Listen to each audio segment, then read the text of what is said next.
I'm reminded of what Winston Churchill told Franklin Roosevelt in 1939, give us the tools and we will finish the job. Uh, We so can I, finish I the want to job. I want to ask you, Ambassador, to help our viewers understand what it feels like to be in Ukraine today. You mentioned that today was an especially difficult day because of a barrage of missiles. I have an app on my phone that lights up every time there's an air alert over Kyiv from my visits there during the war. It lights up 2 or 3 times a day. Give us a sense of what it's like for people in this cold winter, cold January, and wave after wave of rockets and drones strikes the capital. What's that like for the people of Ukraine?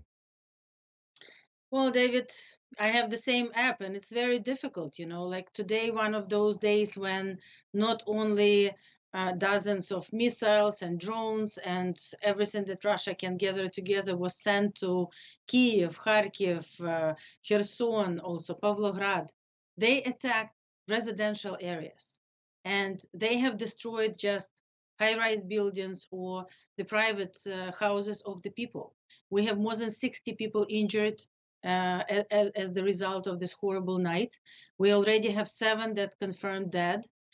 It's horrible, just imagine ordinary people. This is one of the days when, unfortunately, I have to call my mom and be worried if she's not responding because, and you don't know whether it's because something happened or because she's in the basement.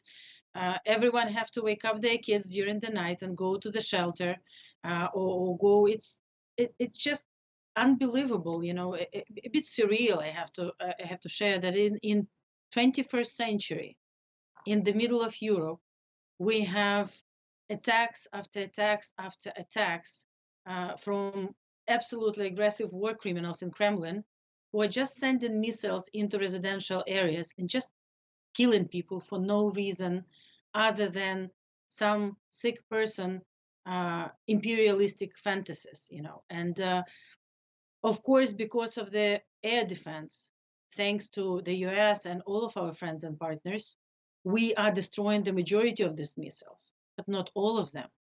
And frankly, this is why support is so important now, because we will be running out of the interceptors, of the missiles that we need to protect life, not to mention all the weapons that we need in order to liberate still our territories. Because while people are suffering in Kiev, in Lviv, in other places from these rocket attacks on a regular basis, there are also millions of Ukrainians who suffer under occupation. And that we don't see it on TV, we don't hear sometimes about it, but it's millions of people who are being killed, raped, tortured, literally as we speak. So it's a genocide which has been committed for 2 years now, and we have to stop it. And we have to stop it for the sake of Ukrainians, of course. We have to save our lives together because this is who we are as humans. But we also have to stop it to prevent other genocides like this, because it's not just Putin. Other dictators are watching, other terroristic regimes are watching. And as I said, it's the North Korean missiles that are flowing into Ukraine right now. It's Iranian drones that are used against our civilians.